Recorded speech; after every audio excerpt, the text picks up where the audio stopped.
I know you like that. I know you like that. How long you been back, man? I see the girls in the club, they're getting wild for me. And all the pretty chicks all wanna We are back for season 2 on a podcast divided. Connor and I did not kill each other over the last few months. Not yet. So we're back. It's season 2. We're back. Back and better than ever, man. How you Hopefully. feeling, man? I'm great. How are you feeling? I'm good, man.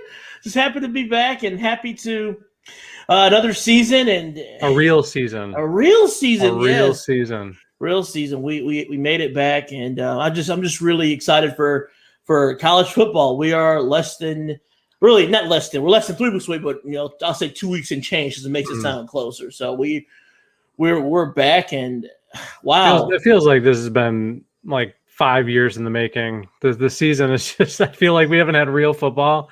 I don't really count last year because of everything, but it's nice to actually be excited for a football season for a change. Oh, of course. Absolutely. It's exciting and really it's optimism because last year was kind of a COVID year. So of course no one really knows truly what to expect after a full spring, summer. You got of course fall practice and such. So it's up in the air. So I guess it's kind of yet to be seen. That's what makes it so exciting. And what I'm excited about is, being able to go back to Michigan Stadium this fall. I'm sure you're excited to go back to Spartan Stadium whenever you do go back. Yep. So the atmosphere I'm sure it's going to be crazy. First football game for everybody in 2 years. It's going to be insane. Unless you're in the SEC country where COVID doesn't. Oh yeah, they've been having regular games for a while now. But yeah, it's going to be nice. I went to my first Tigers game I think a few weeks ago, and it was it felt like it should have felt. It felt like the good old times when everybody was going to games and didn't have to worry about stuff, and it was nice. Yes. Oh yeah, that's a great thing, and of course we still have that pesky thing called COVID that's going on. Thank God we have a vaccination right now, and things are getting better. Things are opening up, but of course people are still getting infected. You have the hospital. The ICU beds are full in a lot of states right now. But we plan on having full capacity. They haven't announced anything else. Well, one thing was coming in. One thing that was interesting was Lollapalooza a couple weeks ago in Chicago. Foo Fighters, they killed it. I love watching that stream. But love those guys. But yes, I think there were like over 100,000 people went to Lollapalooza, and only 230 something got infected with COVID. Like 230 out of 100,000 people. Everyone's jam packed. You can smell each other. I wouldn't do it even if there was no pandemic managers because I get claustrophobic sometimes. Same. So I couldn't do it, but. Just realizing that the reason why they were able to manage those numbers was because they required proof of vaccination or proof of a negative test within 72 hours. So, and I saw today Tulane, of course, the university. I think they're still in Conference USA or Sun Belt, one of those two. They actually are requiring vaccination or proof of that. And I think out of all their season ticket holders, I think 27 out of like thousands, said no, but then they've actually got more season ticket holders now. So it's already happening. So do you believe that it's a prudent idea for college teams, college universities to be able to require vaccinations or or I guess proof of a negative test? I said this even like when the pandemic was in the middle of everything and when there were no fans at games. I said, even when everything gets back to normal or when fans are allowed to go to games again and full capacity can happen, I think that in order to go into these big venues, you should have to provide something. It sounds like I'm the fun police or what. I don't know. It's probably an unpopular opinion among some of our listeners, but I think that in order for everything to, it almost encourages those who aren't vaccinated to want to get the vaccine. the safe and effective vaccine that, we've been pushing for months now. Yeah, I think it's a great idea. And I think that Lollapalooza was the perfect example. Look at all the people jam-packed, and like you can hear certain people say, hey, that's a super spreader event, but clearly it wasn't, because they did it the right way. And that's, what'd you say, 100,000 people? Over 100,000 people. I don't know the exact number. So that's like Michigan Stadium. Exactly. So, I mean, if you have 100,000 people there on a game day Saturday, and only, and everybody provides proof of a negative test or vaccination card, and only 200 people get it, I mean, that's a big win to me, because I know that without that, there's going to be way more than 200. It'll be a super spreader event. It'll be a super spreader. Yep. Yeah, and I'm actually with you. We know there's going to be a big debate on this one. Like I said, the vaccines, of course, you can, everyone has their right to do whatever they want to do on whether to get it or not. So, like I said, nobody's making you get a vaccine. Okay, the government ain't making you get a vaccine. Michigan ain't making. Here's the thing, y'all. Like going to college football games and going to different events and going out to eat, those are privileges. It's not a right. Those are your privileges, and people who are running these organizations or restaurants or whatever you want to go to, they have the right to be able to say they're private enterprises and corporations. Exactly. They don't have to let you in. They don't exactly. They don't let you in if they don't want to. Okay. So I'm actually with you on that. I think it would be a very prudent thing to do. That's just to make sure that we're able to attend the rest of the season. Because if there's a big time Super Bowl event, it's gonna be like last year where there's gonna be no atmosphere, 50% crowd, 25% crowd. It wasn't. It didn't. It just didn't. I mean, like if you want that back, you're gonna need to compromise. There's gonna be some compromising. There's too much selfishness going around. Just do it for your neighbor. Do it for, so we can get back to normal. That's what everybody wants. Nobody wants to be locked up again. No. This is how we're going to get back to normal. Exactly. And here's the thing. Well, if I show you, I'll be like, well, I'm not going to go to the games. And we'll stay and put it home. Yeah. Yep. We don't care. Yep. I'm going to take my card with me. I'm going to show it. And hey, I'm in there. And if you don't want to get your vaccine, you don't want to get it tested, then watch it on TV with your little super spreader friends. All right, there we go. It's just a needle. It's just a needle. Maybe it's just a fear of needles. That's the issue right now. I don't know. I guess so. But we'll move on from there. We'll get off our soapbox. But speaking of spreading, the super spreader right now in college football is the SEC expansion, adding Oklahoma and Texas. Through, I guess, their Super 16 conference that's going to take place in 2025, which means Michigan for 4 straight years either goes home and home with Oklahoma or Texas from 2024 to 2028. So if Michigan wins those games, those are SEC wins, okay? So it counts against y'all, but of course, I'm going to get ahead of myself. But anyways. So that's what you want. I want to, because we had a really lopsided SEC record, but last decade, they've caught up. So we got to get some more room and some more space. But anyways, how do you feel about this direction? Of course, now the Big Ten, the Pac-12, and the ACC are having, I guess, a discussion about an alliance. So what do you think the direction is? Do you think expansion is good for college football? Is it bad? How do you feel about that? I think it's going down a slippery slope right now. And I think that, SEC is going to become a super conference. They're going to add 2 teams that just, pretty much print money. And I mean, the Big 12 is going to cease to exist. I think everybody kind of sees that happening. I don't want it to go the way of super conferences. I don't really want the Big 10 to become a 20-team conference and then the SEC to become a 20-team conference and then one of the ACC or Pac-12 bringing in 8 or 10 more teams.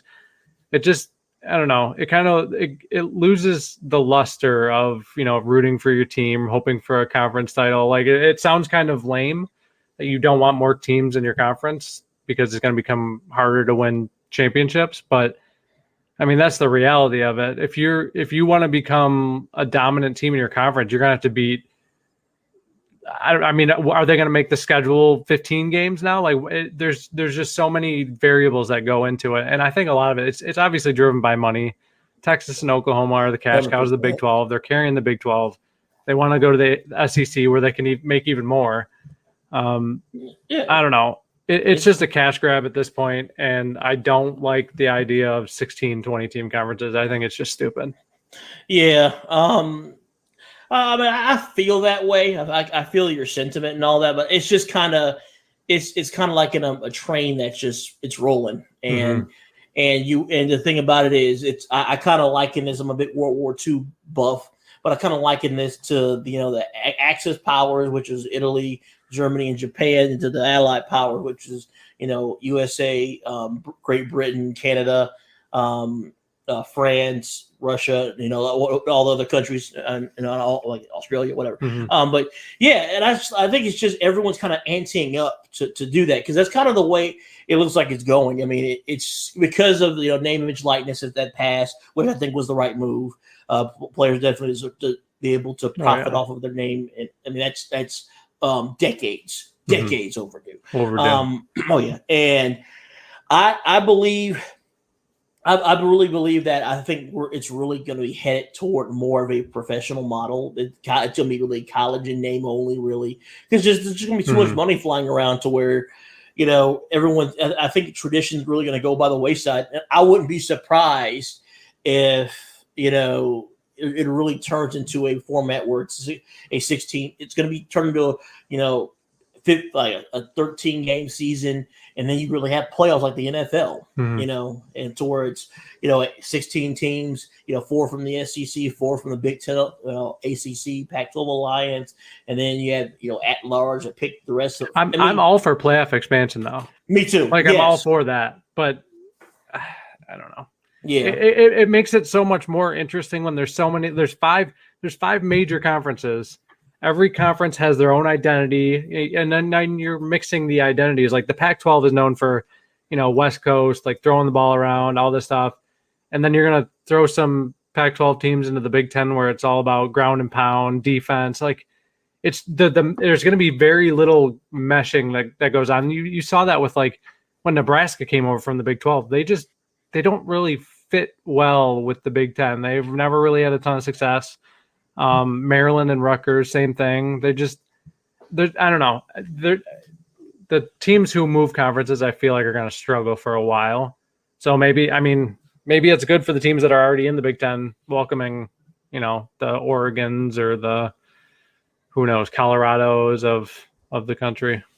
Absolutely. Yeah, I mean, well, one thing's for certain is, the Big Ten is still the 14-team conference, and Michigan is, of course, is a charter member. Was the Western Conference of 1896, and Michigan State got in the early 50s. And once that happened, the Paul Bunyan Trophy was created, and then 70 years later, Don and Connor meet and create this show. So, speaking of that, really giving y'all what you want, what you came here for.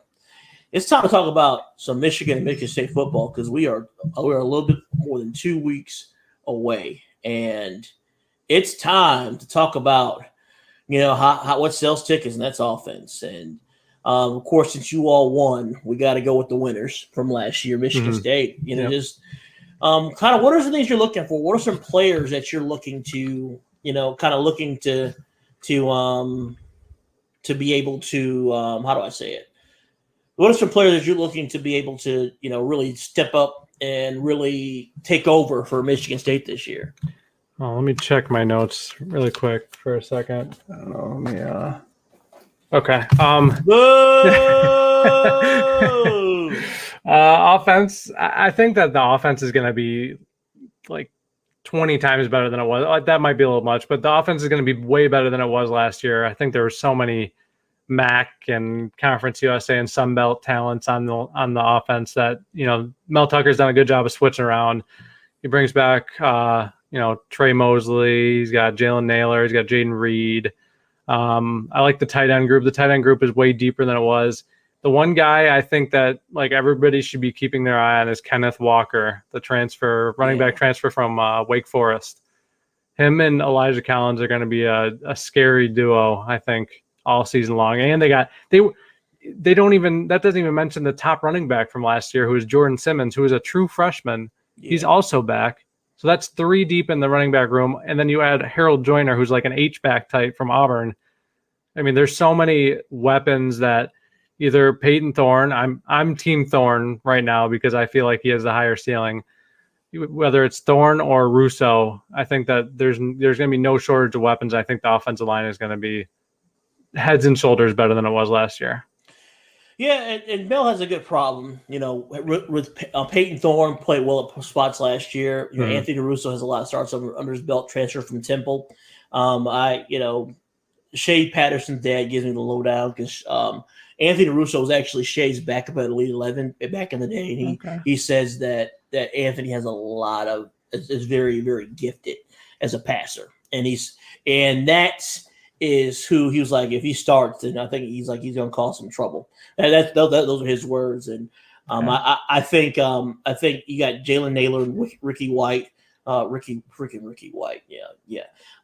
Just you have the guys on the perimeter. So I really believe if Michigan State's quarterback, whether it's Thorne or Russo, if they can get the ball and be efficient, you don't have to be Joe Burrow, you don't have to be Trevor Lawrence, but they can be efficient, go for 18 to 20 touchdowns and, keep it between 8 and 10 interceptions and just really don't lose the game. Yeah. And give the ball to Elijah Collins, give the ball to the young man out of Wake Forest and spread the ball to those receivers. Then it can be, it may not be an explosive offense, but it can be an efficient offense. But it's going to also come down to offensive line play as well. Yeah, I think that's the biggest thing is the line going to be Swiss cheese again, or is it going to be, they got the kid from Arkansas State, Jarrett Horst, who's supposed to be the lead guy at left tackle. So hopefully he's a difference maker there. And if they can get a good offensive line and protect, we saw what Thorne could do with time last year against Penn State in the first half. He was surgical against that defense, which was surprising, but he had time to throw the ball and he was making good throws, and the run game can be special, I think. So I agree with your points, and I'm hoping that it comes to fruition. Yeah, well, I guess we're going to see what happens. And of course, the return of the MAC, return of the MAC. I thought we were skipping the Michigan offense talk. We can't skip the Michigan offense talk. We got the return of the MAC. That was inspired by that comeback last year against Rutgers. Beautiful comeback against Rutgers. Oh yeah, I'll take it. We were hurting. So what if you went out? What if we went out? Yeah, I love that. And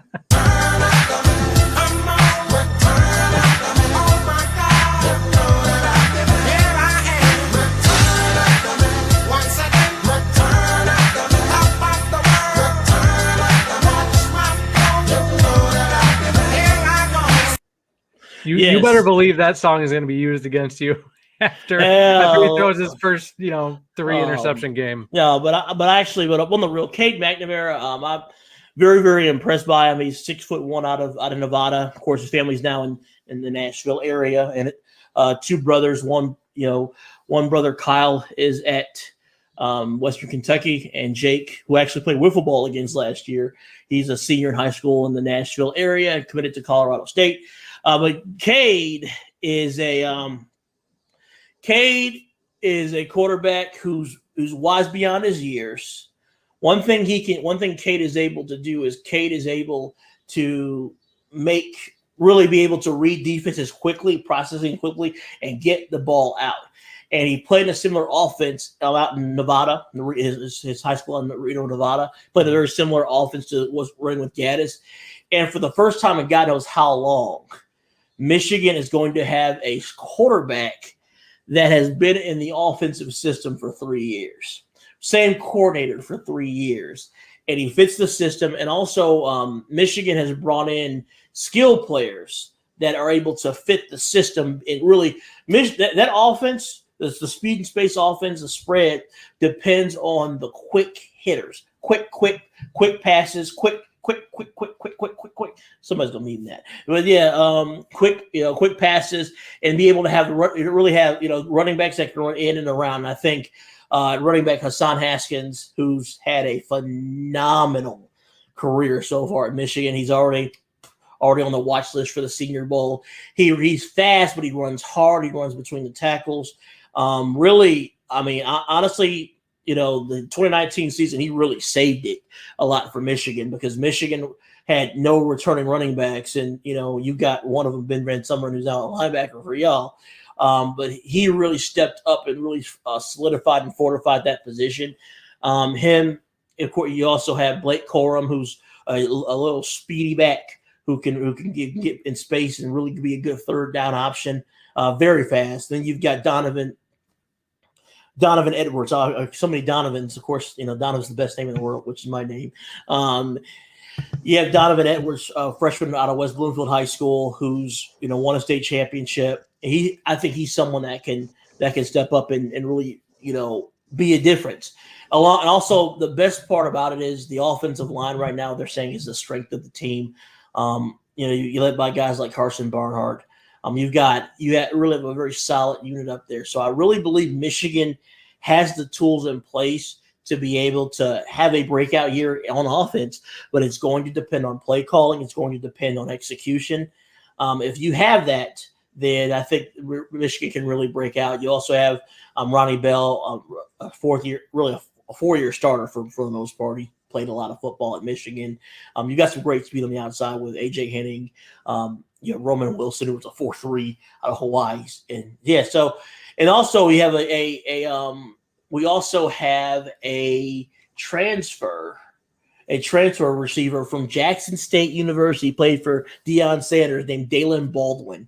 He's someone that a wide receiver. He actually led the SWAC in receptions last year. He's got 1 year eligibility as a senior.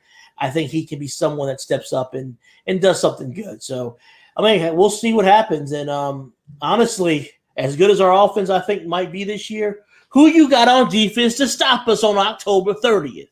Antoine Simmons isn't there. I don't know if you know who he is.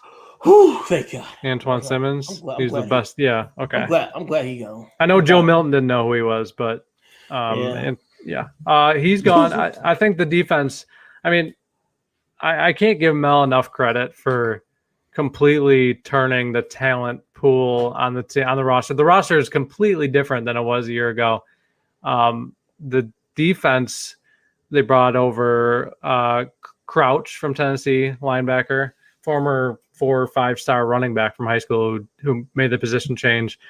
They brought in Tank Brown from Minnesota, who was, I think he might have been their number 1 recruit in 2020, and he transferred over. They brought in Drew Jordan from Duke. They have Xavier Henderson coming back. They got Kalen Gervin. They have Chester Kimbrough from Florida, Ronald Williams from Alabama. They just have a bunch of dudes now. And Ben Van Sumeren, you know him well. I do. I do. Thank you for him and his brother, by the way. I never got to send you a thank you card. Yeah. So I think the whole defensive scheme just needed the right players. Last year, I don't think there were many. We saw Shaq Brown break out and he had a good year, and he probably, he should have gotten drafted. Xavier Henderson had a good year, but the linebackers were, outside of Antoine Simmons, they were just, so mediocre. Defensive line didn't have much of a push. Cornerbacks got burned a lot. And there were just a lot of people out of position. I think it was just the right guys weren't there. They just didn't fit the system. And I think Scotty Hazelton, the defensive coordinator, got some guys who are going to be, big time players. And I think it's, Crouch is going to be a name to watch for. I'm really excited about the defensive backfield. I think Williams from Alabama and Kimbrough from Florida are going to be big time players. And then a guy who doesn't get a lot of credit, but who needs to, he's flying under the radar, but he's going to be a big name soon enough, is his nickname is the Sugar Weasel. I don't know if you know him. Angelo Gross. Oh. He's a nickel / safety. He was a freshman last year. He had a really good year, and I think that he's going to be like a big time performer this year. So I like what the defense has going. I think that they are going to be better than their mediocre selves from a year ago. But yeah, I think that we're going to see a huge improvement. Yeah, I think Ronald Williams, Ronald Williams played, of course, JUCO guy that made Alabama and now transferred. I think he has some athletic. I watched some film on his. He has some ability. Of course, you had Patrick Surtain Jr. and guys that are it's going to be hard to get on the field there. So I think he ups the athletic ability. Of course, Quavaris Crouch, who someone Michigan wanted. The guy's got speed. He's big and fast. So he's going to be someone to watch out for. Someone that can go. Someone with size that can go sideline to sideline for Michigan State. Caitlin Gervin, a very solid veteran. Leadership back there. So I really believe that they have some pieces and tools in place to make it a breakout year. But once again, just like on the offensive side with Michigan State, on the defensive, it's going to be defensive line, because it doesn't matter. You can have Legion of Boom in the secondary, but if you can't get pushed, if your guys up front, if your defensive line can't hold the line up front and really on the line of scrimmage, and your linebackers can't fill and can't make tackles in space, then it's kind of all for naught. So if that defensive line can really hold their own, and then I think this can be a top 45 ranked Michigan State defense if it's possible. That was the one position group I think I was worried about the most going into. I might say cornerback. I was worried about a little more than defensive line, but going into the offseason, I was like, they need to do some serious retooling. They need to hit the transfer portal. They need to do something, because the line is looking very mediocre for next season. And then they went out and got, Drew Jordan from Duke, who is former 4-star. He was their top recruit. He's like one of the top recruits in Duke history. And then they got Tank Brown. He came in as a linebacker, but the word is in camp that he's making the transition to edge rusher. So he's going to be a defensive end. And then they got Michael Fletcher coming back. Jalen Hunt on the interior has been earning a ton of praise. They got Jacob Slade. They have, did I say Panasuk? Oh, that dude. He's like 8th year senior. No, he's in his 5th year, but he's back, which is good. And then Drew Beasley is on the other side. I think that there's so much depth here that this is going to look more like a D'Antonio defensive line than anything we've seen in the past couple of years. Yeah, Panasuk. Yeah, Shea Patterson told me the story about Panasuk. Oh yeah, the cheap shot, because he's like I threw the ball and I saw the highlight the other day. He's like I saw him out of the corner. He's like I saw him out of the corner of my eye. I'm like, I know he's not coming to hit me. I know he's not going to hit me. And when he got on the ground, he hit me. I can't believe he hit me. Yeah. So that was. I hope he's a little more grown up from the past couple of years, but because you can't kill your team like that. But yeah, I mean, like I said, Michigan has some has some things to look forward to on defense. Of course, the most obvious change is Don Brown has departed. He's joining Jetfish at Arizona. Don Brown's defense you knew what was coming. Time ran out. Yeah. The thing about it is when he first came there, you knew what was coming, but it didn't matter. You couldn't stop it. You couldn't stop it. So it didn't. But as time went on, the personnel changed. It was not necessarily got worse, but personnel changed to a point where you had to be a little bit more creative because they're different styles. And last year, you're running the same defense you ran with Jordan Lewis and David Long Jr. and Jabril Peppers, who were all NFL guys, with Vincent Gray and Jamon Green, who were still finding their footing, and it just wasn't a fit. He was trying to fit too many square pegs in round holes, I think. Which is, I mean, that's the whole reason that he's not at Michigan anymore, is he kept running the same thing with, like you said, different personnel, and it wasn't working. Yeah, but the good news is Michigan has a new defensive coordinator, Mike Donald. He's been a Ravens assistant for the longest time. So he brings really NFL-style defense and creativity. Of course, the number one guy, really, arguably Michigan's best player overall, is another probably possible first-round pick, Hayden Hutchinson, the Dearborn Divine Child product. Kid just balls out. I mean, he played his when he's not taking off people's shoes.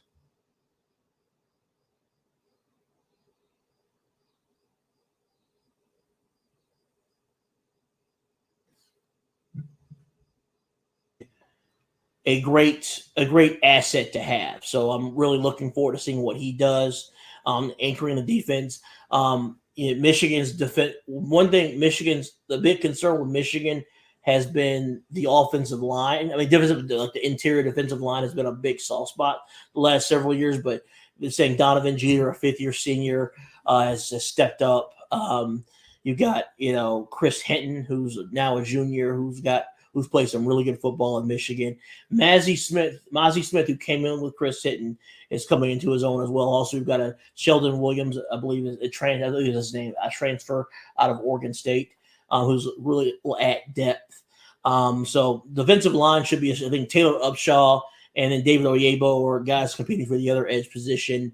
Linebacker, Josh Ross, St. Mary's product, fifth-year senior. He's coming back. I think it's either fourth or fifth year. But a guy I want to highlight is someone who's, I think, is a breakout candidate for me, is Mike Barrett. He's down here in Georgia, out of Valdosta High School. He was actually one of the top dual threat quarterbacks in the country out of high school, ran a 4.3 40. When he came to Michigan, he had so much ability, Michigan couldn't find anywhere to put him. So they finally settled him in at linebacker. And one thing, speaking with Mike Barrett Sr. last week via text, he told me the big difference that what Mike loves about this defense is he can really fly around and be himself. Because Don Brown's defense playing that Viper position, like Jabril Peppers, Khalid Hudson position, all he did was chase tight ends, excuse me. Mm-hmm. And so he says now he gets to play more freely and he can really kind of find the football and really, really use his instincts. So I think that's a really big one there. And defensive backfield, Jamon Green came on late with his end of the year struggles. You got DJ Turner, Vincent Gray got better as well. So you've got a few guys in the mix at cornerback. The guy, and arguably the other best player on our team, is Daxton Hill, 5-star guy, 4.3, and Michigan is going to try to use him and as a safety and the nickel, really put him wherever he's needed. And then you've got a fifth-year senior in Brad Hawkins, who's played a ton of football. Another breakout candidate who may step up and get some playing times, RJ Moten. So like I said, Michigan, they got pieces, they got a new system, new scheme, and they have talent. It's just going to depend on how it all comes together and can they execute, and really, how will the other teams counter? And it's going to be, that's what it's going to come down to. Michigan has some pieces here to where they can have a good defense, and of course we've got senior kickers, Jake Moody. Y'all got that dude. I mean, you got so many kickers. Coughlin. The big thing about Michigan's defense, though, I mean, that secondary has to be better this year. I mean, they cannot be even in the same ballpark as what they were last year. If you're having Rocky Lombardi throw for 300-something yards against you and throwing bomb after bomb after bomb, and it's looking easy, and the receivers are creating that much separation, something's got to change. And I think maybe it had to do with Don Brown's schemes, maybe it had to do with something else. But I think the key to Michigan improving drastically under the new coordinator is the secondary. They already, I mean, we all know what they do up front. They have a tough front seven, always. Defensive line, linebackers, always. The secondary is not good. It's all for naught. It doesn't matter, pretty much. Yep, absolutely. We're going to see. And speaking of that secondary, next up we've got Dymonte Thomas.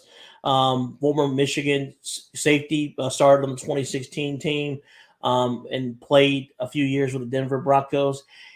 I told him before when he comes on here, I told him to let it rip. Give us how you feel. Don't hold back.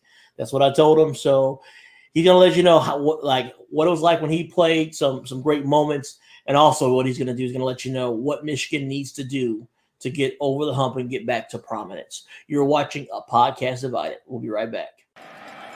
George will try to change it. Pressure comes, sets up the screen, and it's intercepted. Picked off on the lead by Dymonte Thomas. Welcome back, everyone, to a podcast divided. We're excited. We're back for season 2, and I happen to have the honor and privilege to invite one of our special guests, one of Michigan's outstanding defensive backs, and also a Denver Broncos alumni, and a native of Ohio. We stole him from Ohio State, which I'm so happy about. Dymonte Thomas, D Thomas in the house, just like me. How are you doing, brother? Thanks for joining us again. I'm doing well. Appreciate you guys for having me. I'm glad to be back. I think this is a great podcast, and I definitely tune in when you guys have your shows. Definitely Michigan State week. Oh man, this is round 2 for you. This is round 2. I think we caught you the week before Michigan State game last year, or was it right before? I think it was right. I think it was that week. Wasn't it that week?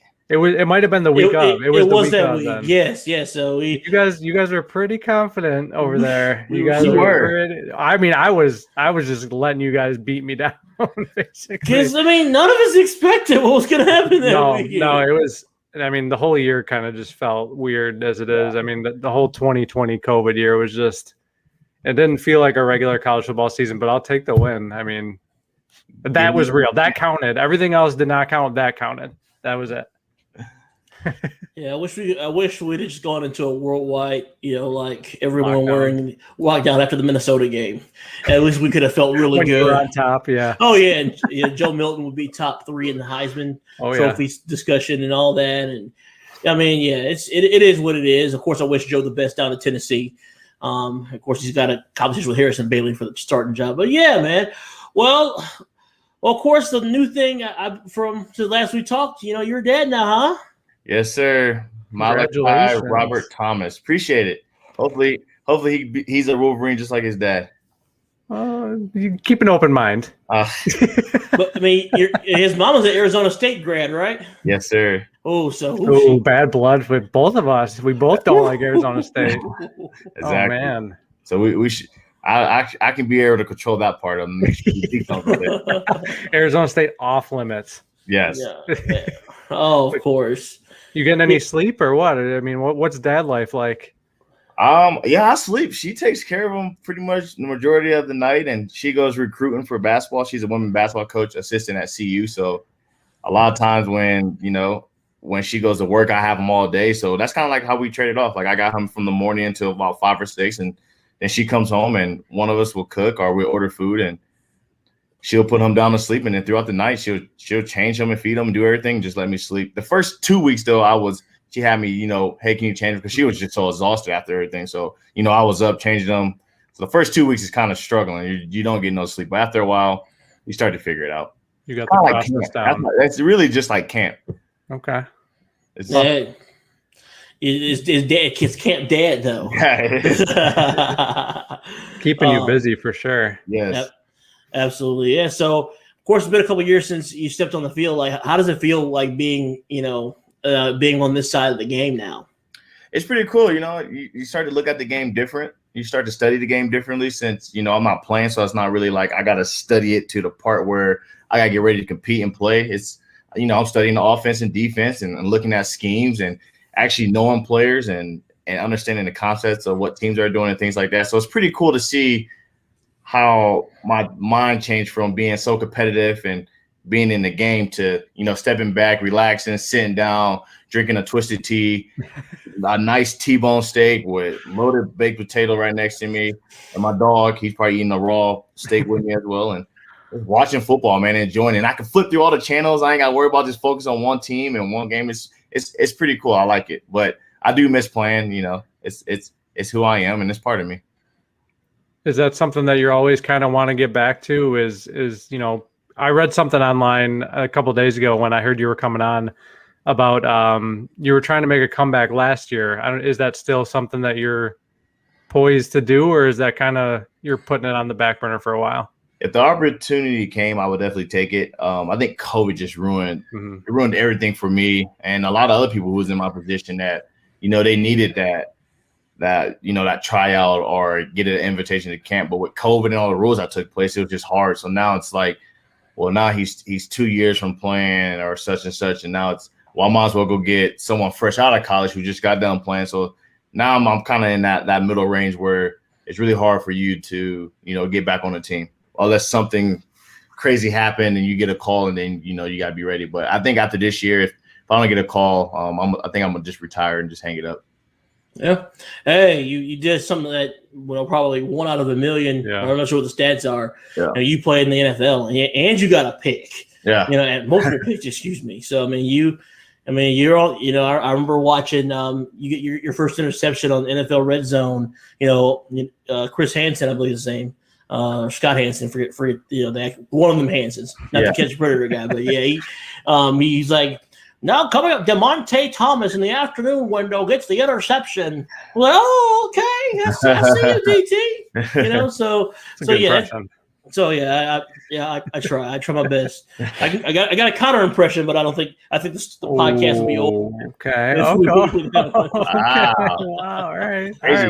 We'll save that one, I guess, for off screen. we will. Yes, we will do that. But yeah, man. So of course, we're Michigan State podcast. It's just like from a standpoint of just your career, how do you look back on it? Is there anything that of course I know the obvious one and everything, but is there anything that you wish you could have accomplished? And of course, but also what are some things that you're proud of from your time in Michigan? Beat Ohio State. That's the one that I wish we could have done. We technically did, but the rest, Yeah, that my senior year, man, I tell you what, it was that whole season was special. A lot of people knew we were going to be good, but I don't think they knew how good we were really going to be.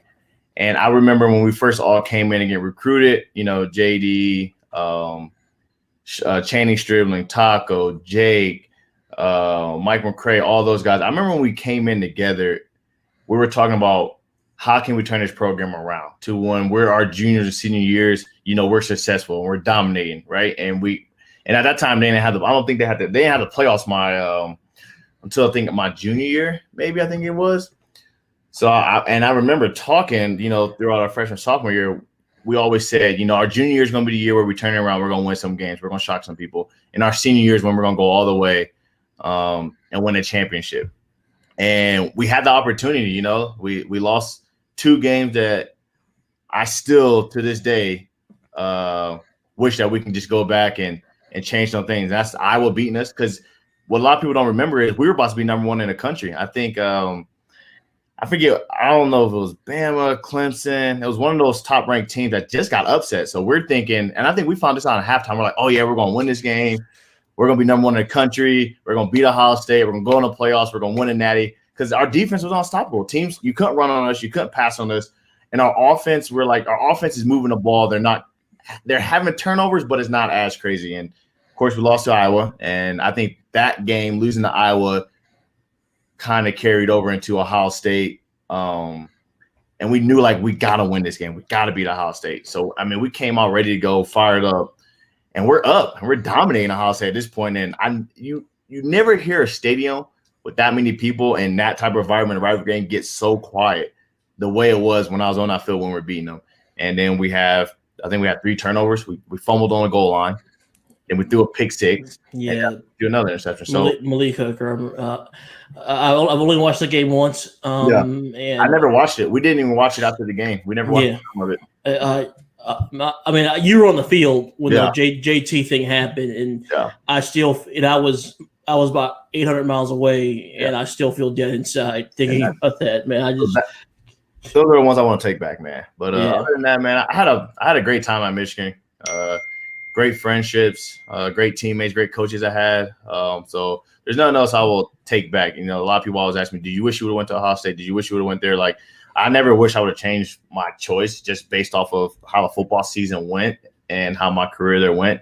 I met a lot of good people. So that to me is more important than, what school I play for because of sports. And then I got a great education from the University of Michigan, which not too many people can even say that either. So that's, those are pretty special for me. Mm-hmm. I've kind of a random question when you're talking about the 2 losses that you wish you could do over. The Iowa one, if you didn't find out at halftime that one of the top teams, whether it was Alabama, Clemson, whoever, if you didn't find out at halftime that they lost, do you think that there would have been a different outcome? Because I know that sometimes that can play into the mindset of we do this, so we're going to be number 1. Would you rather have not known and then just, played the second half I think that year our team was so motivated to be the best and to be number 1 in the country. So I think when they told us we had the opportunity, especially our defense, we came together and we looked at it we're going to finish this game. Don't let them score. Let's finish dominating them. Let's get out of here. We're number one in the country. We're going to be hyped. And then now we're going into Ohio State, number one in the country, ready to go, right? And so I think by us knowing, we knew what was at stake. So to us, our defense stepped our game up to a whole new level. The reason why we lost is I think we had a fumble on kick return, and then we sealed the deal. The game's over. It's chain of scrimmage. Yes, the interception, yes. Game's over, and we don't get a first down. And that's where we needed. And I always tell people, if you – and I don't like to blame, people and everything because it's a team sport.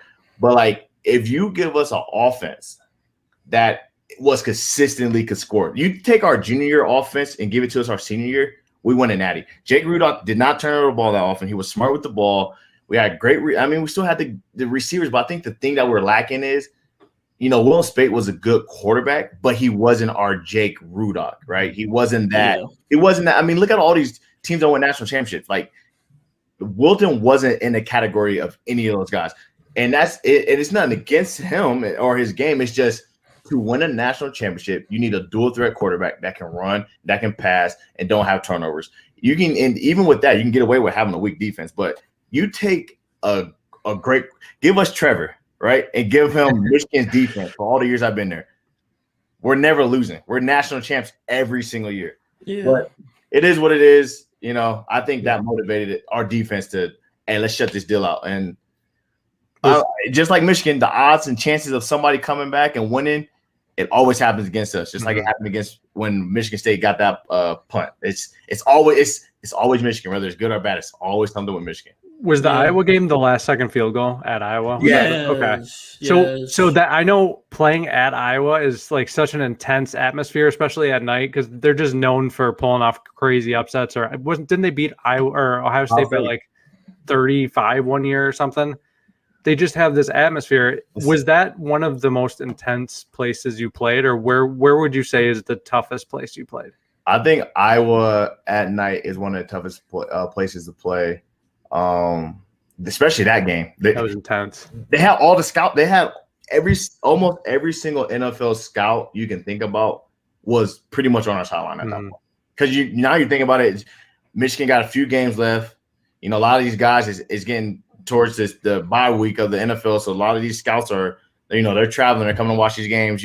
Our whole defense was, bound to get drafted. So, it was a big night and it was a lot of people there and just that blackout. But to us, man, we didn't really pay attention to it as far as in the atmosphere when we were playing. But looking back at it, it was a lot. And I think them and Penn State whiteouts, those are the two hardest games that I've been like, oh my gosh, what the?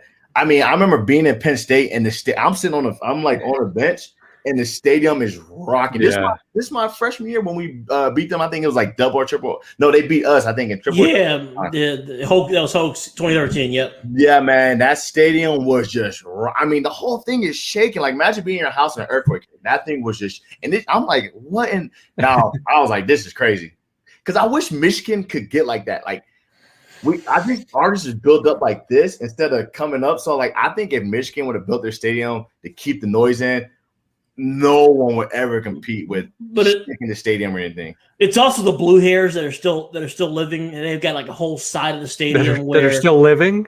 Young man. I sat there 10 years ago, and that was the last time. Young man, can you sit down, please? I cannot see the game. That's everywhere you go, though. That's everywhere. It's just, we're kind of like an opera crowd. But what I will say is I've been at some games where it's been pretty loud. Like the Wisconsin game when Spade did throw that dime to Darbo, and then Jordan had the one-handed reception. That place was nuts. Yeah, that was a great day. Notre Dame game a few years ago. It was a night game. Yeah, the night game. I know that one was really crazy. They had Eminem coming in to talk during one of the commercial breaks. That was pretty crazy. Eminem. Yeah, it was a good one. But that's what I'm saying. Iowa at night and Penn State. It's consistent. Every play sounded like that, bro. Yeah. Every single play. I'm just like, That's I mean, rare though. Not yeah, even that. Alabama doesn't even have that though. Like their fans they're just like they're probably like Michigan. They're like older. They're spoiled. Yeah, they're We're gonna spoiled. win. Alabama, Yeah. if they give up a touchdown, they're booing. They're just, they're ready No, to fire the coach. yeah, exactly. They're crazy in Alabama. Yeah, I've actually seen fire Saban hashtags. It's like, Yeah, and hire who? Yeah, who are you going to hire? so yeah, well, it brings me to like from a coaching standpoint. Of course, boy. I know you follow Michigan. Just kind of generally speaking, last year was a disappointment. Last couple of years, Michigan's had top 10 caliber teams. Of course, the Ohio State blowout in 18, and then 19, the offense kind of sputtered. And then you get to the last game, top 10 team, and then Ohio State does what they do again. From a standpoint of Michigan, Michigan's goals, beat Ohio State, win the Big Ten. Yeah. What does Michigan need right now? Based on what you know, what you experienced, like what does Michigan need right now to take that next step and accomplish those goals, which it seemed like we used to do it all the time back when we were younger. Yeah, I think what Michigan need, just a few things. One, they need a quarterback.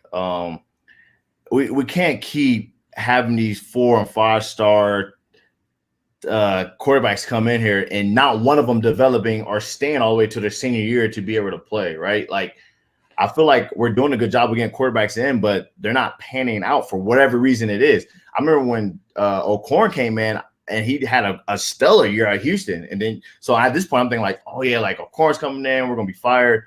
And for some reason, his career didn't go as well as, I thought it would go, and probably not as well he thought it would go. But I think the first thing they need to establish is a quarterback. Who's going to be our guy? Like, who are we going to ride with? Who are we going to stick with? From the beginning of the season to the end of the season, right? Once we find a quarterback, I think the next thing we need to work on, because Harbaugh changed the offense, so the new schemes are good. He's spreading the ball out. He's also running the ball out as well. So that's good. Another thing I think we need to focus on is just winning the game that's in front of us, right? Like, I think a lot of times that, Michigan, we're supposed to be this team, we're supposed to be that team, we're supposed to be this team and that team.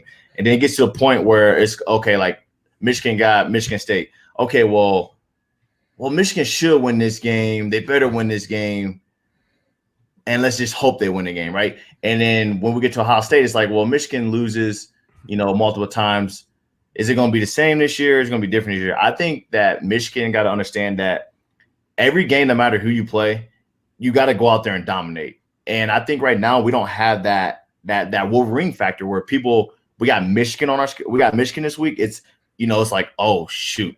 Now I feel like it's like, oh, we got Michigan this week. Oh, we got a chance to beat them. And if they're ranked, we got a chance to upset them. And I think that's where we're lacking. Like, I think we just focus too much on other things compared to what's in front of us and taking one game at a time. Kind of like our senior year. We took every game, one game at a time, one game at a time, one game at a time.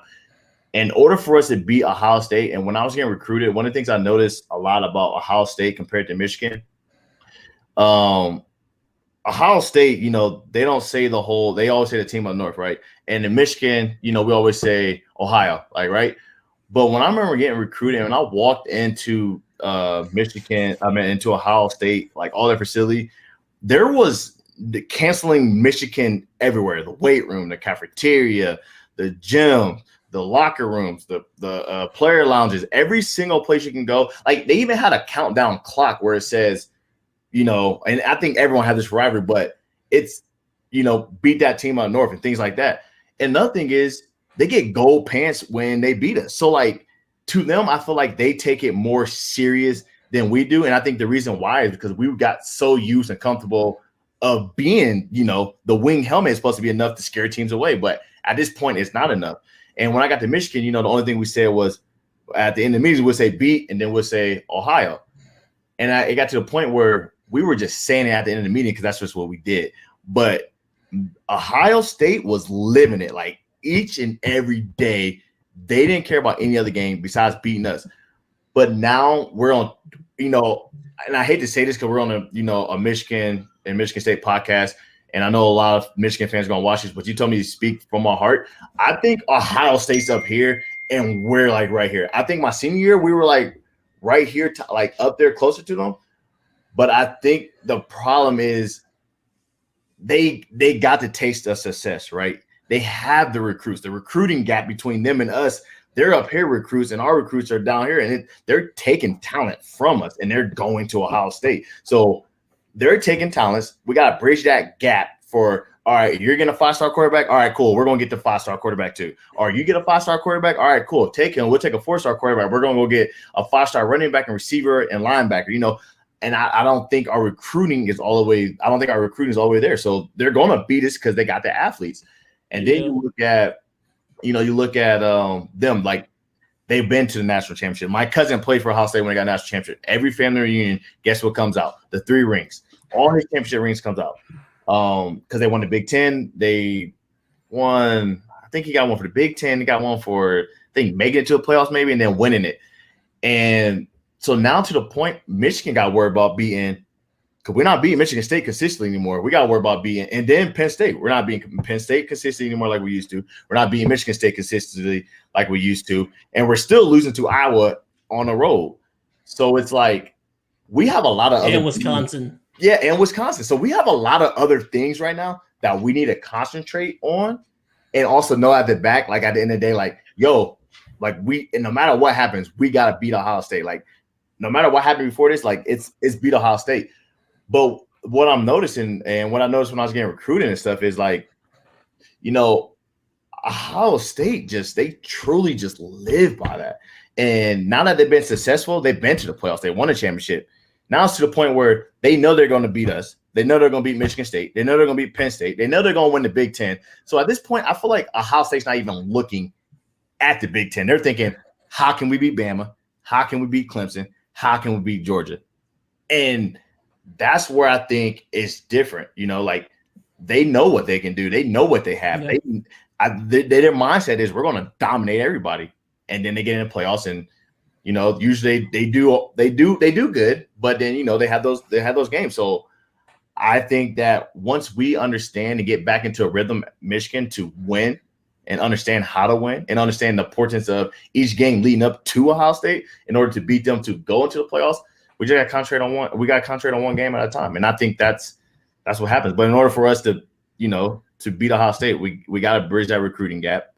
We got to take it just as serious as them. If they're getting gold pants, why aren't we getting gold pants, or something similar? Like, why are we not getting, you know, Michigan? If you know how cool it'd be to have a, like, we beat Ohio State, we get like some type of jewelry. That's cool. Like, I want one of those. Like, I want to wear that so my son can see, like, yo, look what I got. Like, this one day you hope you can get one of these beating your rivals. Yeah. Mm-hmm. So getting Coach Schmidt from Ohio State back in the 30s actually is the one who established gold pants. They've been doing that since, you know, the New Deal before.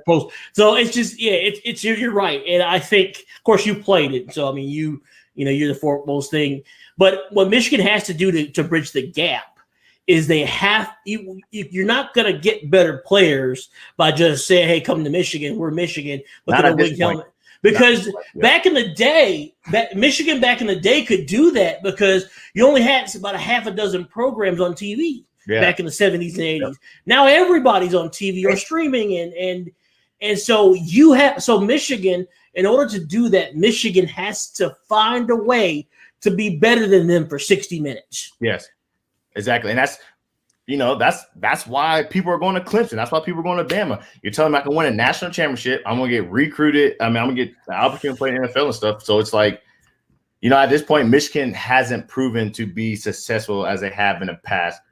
You know, that's how they got me here. They got me, Jordan, Taco, Logan, Tully Tillman, Shane. We had the number one recruiting class, I believe, at that point. And it's because we're all going off of like the tradition that Michigan had, the education that they had.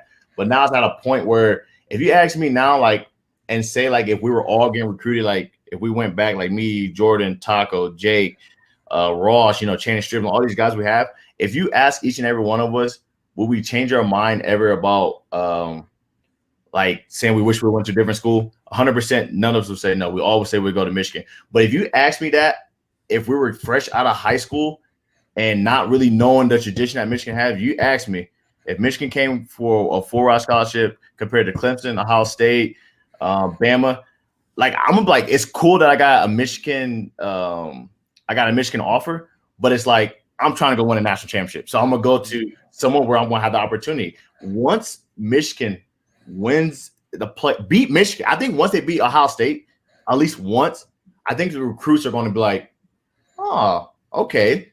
Now we're going to start funneling great athletes back into Michigan. Then we're going to start beating Ohio State. And then they're going to be in the part that we're in. And that's, just continue to win. But, you're right, Don. Like, Michigan can't just go off of we're the number one public school in the country. We got all this tradition because it's people, these kids, they're getting millions of dollars now. They don't care about tradition. Yeah. They care about money and exactly. Like, and I had a rant last year about a classic one. The thing about, we're Michigan, we're the great. Nobody cares. Yeah, they don't. Okay. Can I just give an outsider's perspective, and it's based off of what Don just said. Go ahead. I remember that rant because you were furious at that point, and tired of it.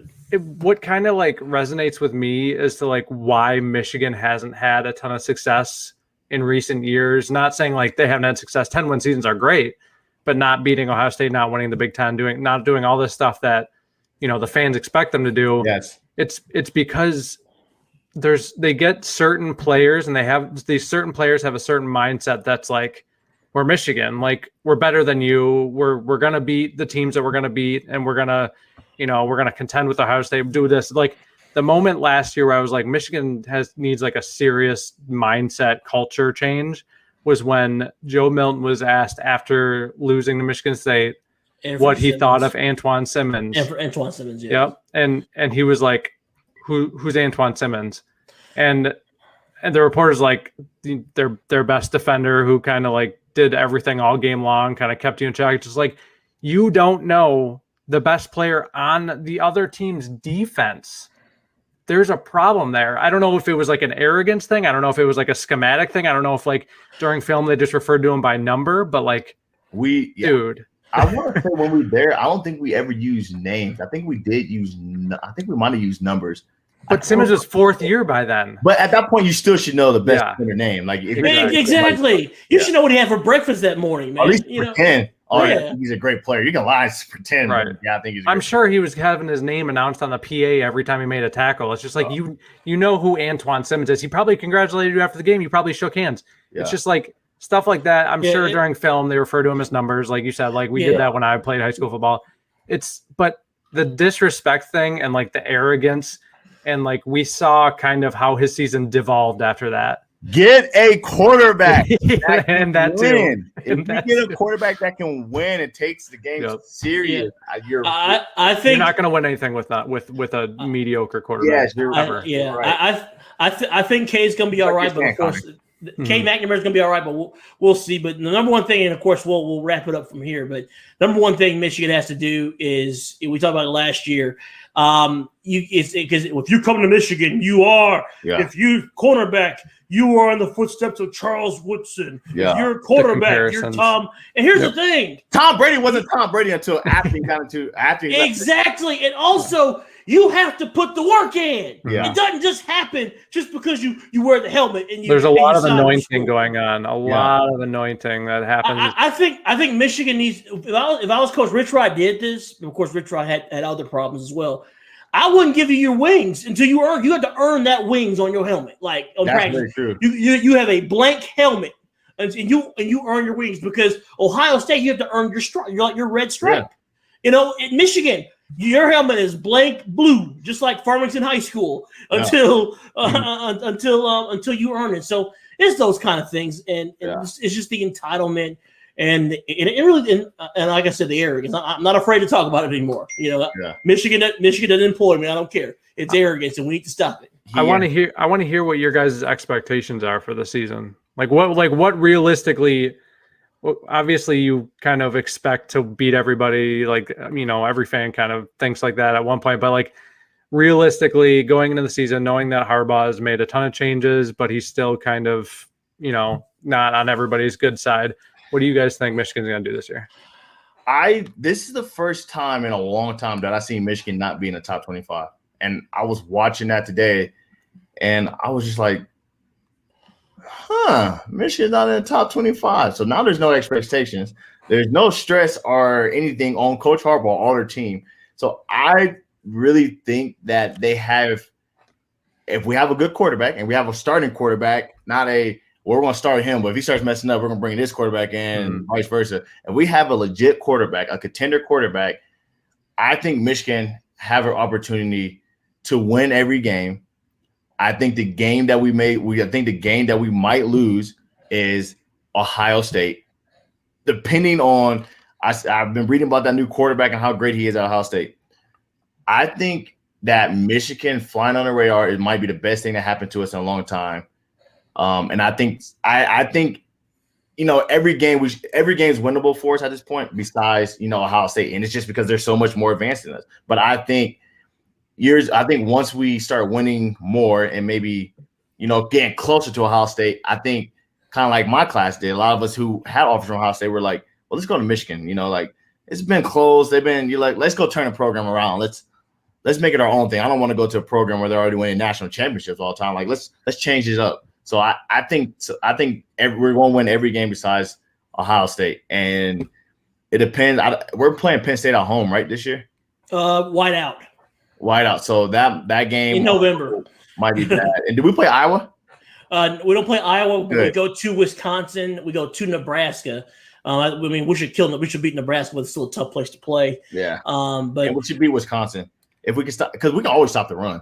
But here's the thing: they got Graham Mertz, a top-rated. Their running back is really good too. They got, of course, they got another good running back. And offense. So yeah, they always do. What do you think, Don? What do you think, though? I'll give my record prediction at the end of the show. But I believe, just really looking at Michigan's talent right now, the Michigan. I think the 2-4 record last year is an aberration. You had that don't count. COVID. Yeah, exactly. You had a bunch of new starters. Yeah. You had a bunch of new starters. It had no spring ball, no fall ball, no spring practice. Actually, no spring practice, no fall practice. Basically, and no off non-conference to get. Yeah. So you go right into a ranked team at Minnesota. Yeah. Later in the year. So. Michigan was not as the situation in Michigan was not as bad as the 2-4 record says. Yeah. Michigan has a lot of talent returning. And the thing about it is Michigan's finally has some consistency. They have a third-year offensive coordinator. You've got a quarterback, Cade McNamara, has been an assistant for 3 years. You finally have receivers that fit that system, that the quick twitch guys. Yeah. The defensive line has been shored up. The offensive line, they say, is the strength of the team. Michigan has the opportunity to really make some noise this year, but it's all going to depend on how is Michigan going to respond when they get punched in the mouth. Because Michigan should start 4-0. Yeah. But it's going to be, how do you respond when you get punched in the mouth? Are you going to tuck tail and then get blown out like we did at Wisconsin a couple of years ago? Or are we going to respond and find a way to eke out one of those road games? Yeah. So that's what it's going to depend on. But I think Michigan has an opportunity to turn this thing around. But we'll see. Yeah, I'm still rooting for Harbaugh. I think still to this day I'll run through a brick wall for Coach Harbaugh. I think he's doing a good job of winning and turning the program around from what it was when unfortunately when Coach Hope was there his last 2 years. So Harbaugh's doing what people want him to do, and that's win. But now it's to the point where people want Coach Harbaugh to win the Big Ten, get us in the playoffs, win a championship. So I think if they keep Harbaugh, I don't want them changing coaches again. When you change coaches, you got to go through all this again. I think they need to let Coach Harbaugh keep riding it out. As long as he's winning, last year, like I said, I don't really count that. But other than that, Harbaugh had a winning season since he's been there, right? So. Yeah. I think that he's going to figure it out. He's starting to change his ways of, okay, obviously pro-style offense ain't working. Teams, we're not Wisconsin. You have great receivers. You have guys that you have quarterbacks that can throw the ball decently well. So now that Harbaugh's starting to come around, I think you give him 2 or 3 more years, he's going to continue to, tweak the schemes, get the coaches in there that he really wants and really needs in there. And then it's going to come, okay, Now Harbaugh is the new Saban. Now he's winning championships over and over again, and no one can stop him. Or the new Trussell, I think you just gotta give Harbaugh time to figure it out and to understand that the old way of football that he's used to isn't the same anymore. It's now you're in a new era, man. Now you need the dual threat quarterbacks. Now you need the receivers, and now he's getting the dual threat quarterback. So I'm excited to see, what lies in stores for Michigan this year and the years to come. I think they're definitely going to turn it around within the next 3 to 5 years of college football. I think they're definitely going to become one of the teams that everyone's going to have to worry about again. I'm taking notes over here. I heard you say that he's the next Nick Saban. He's going to win multiple national championships. Yeah, don't let the bacon wire hear that. Yeah, or whatever. Yeah. Well, quote it now. Yeah. Like I said, I think I think Jim. I really believe that he's got a new lease on life. I mean, in a lot of ways. Yeah. Like I said, I'm privy to some information from the offseason. There's some physical changes that needed to be made. Yeah. For him, and now he's looking better and he's feeling as good as he has in years. And of course, I just think he's kind of been reborn. And like I said, and you have a new coaching staff, a new younger coaching staff that's more. That's really more modern because Don Brown, of course, you played for him. It was kind of his way or the highway. Yeah. And with the personnel we have, we can't run that scheme anymore. So we got to run zone. We got to start running more zones. Yeah. So, I mean, yeah. Well, if the opportunity's there, I'm not one of those, Matt Campbell fanatics on Twitter, saying he needs to come in. Because, anyways, but that's neither here nor there. But yeah, I think we'll do it, man. But before we let you roll out, man, is there anything that as you're doing now that we need to know about and kind of promote for you? Yeah, man, I'm just doing real estate and I'm starting my own gym, DTSA, Dymonte Thomas Sports Academy out here in Colorado.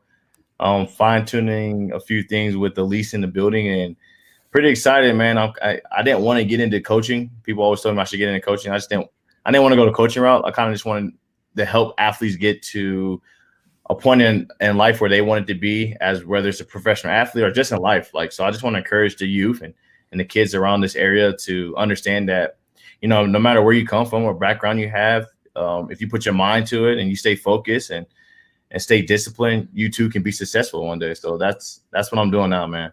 That's awesome. That's outstanding. And yeah, of course we love having you on the show. Of course we definitely got to have you back because you, like I said, it was real talk.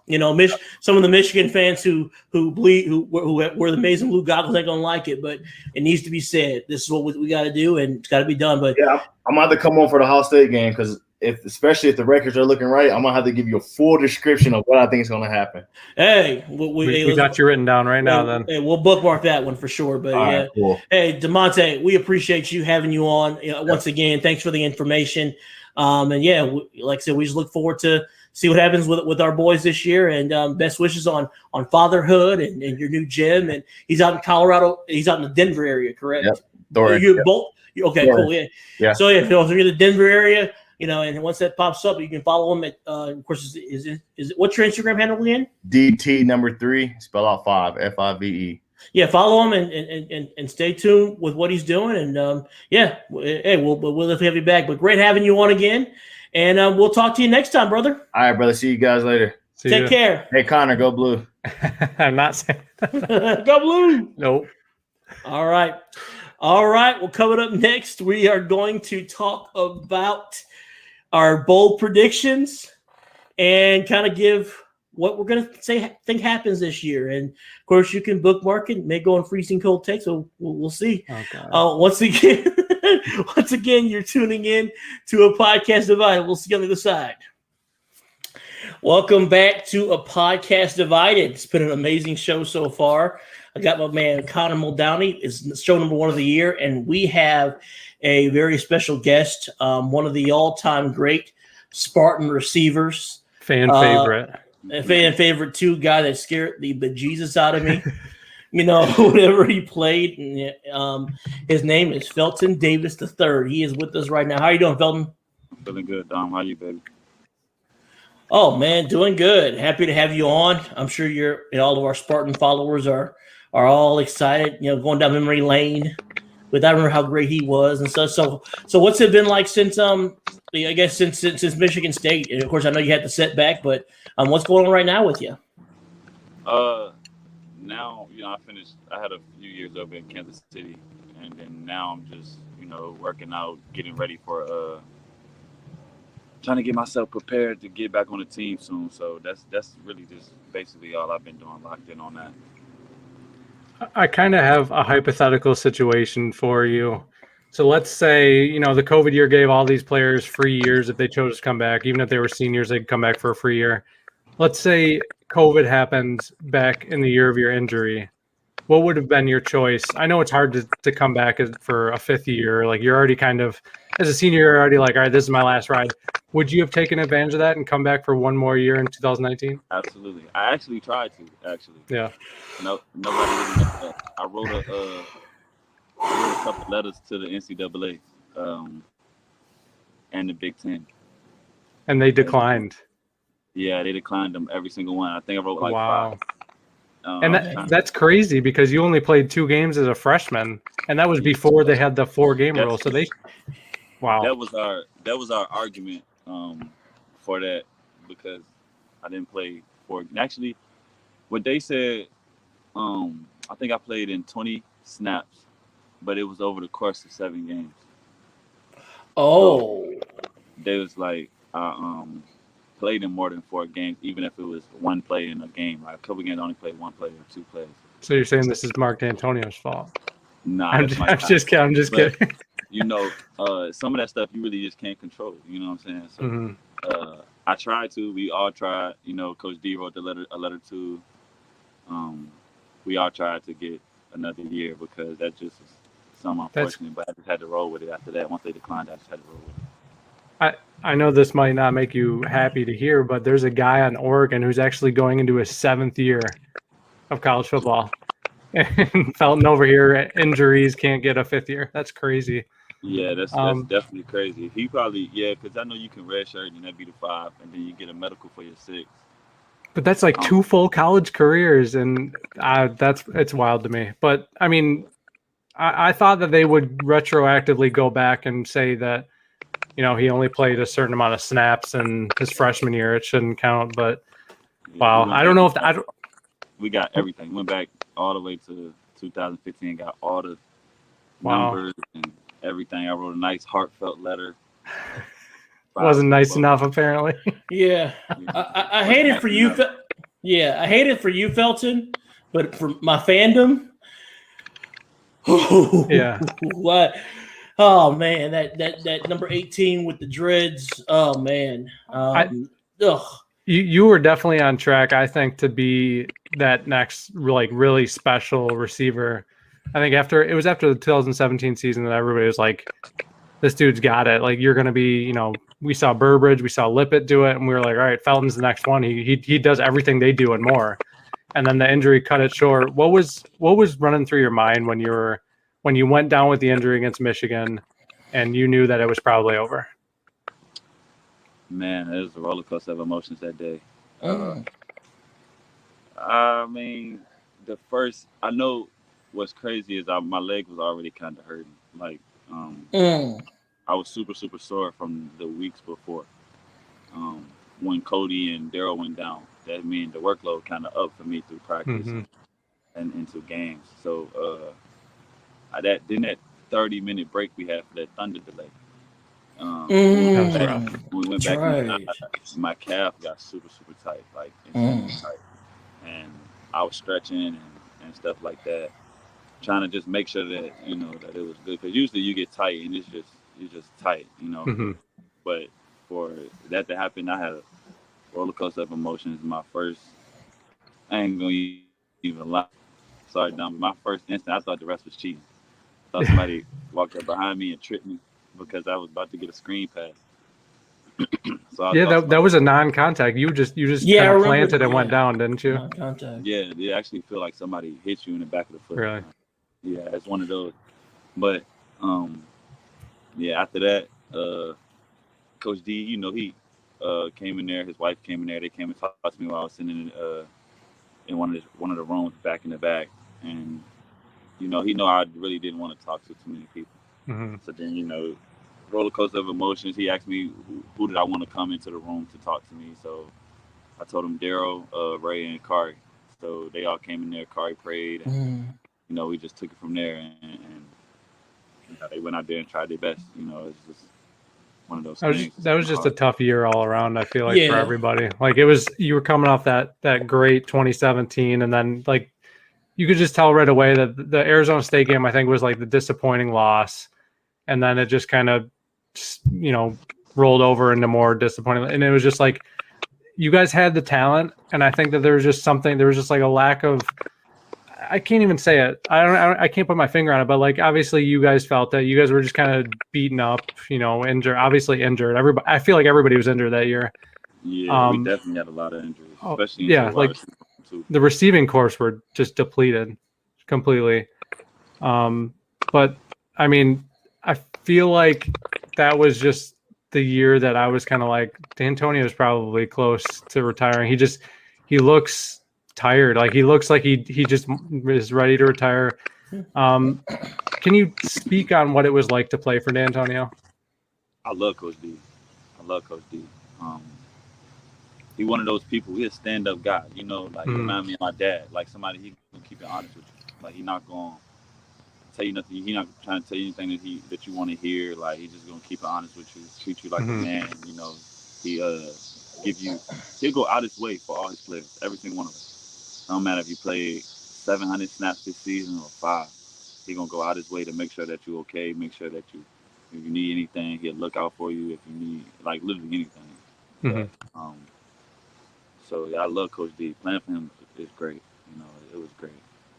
That's what I feel like. He's got a little sense of humor too. That people yeah. Oh, he does. He smiles. All the time. It was very rare for fans to see him smiling, but I'm sure in the locker room he was a little different. Oh yeah, I used to tell him all the time. I used to run past him sometimes when we headed out to practice, like it's a kid's game, big dog. He'd crack a little smile. That's my guy though. Yeah.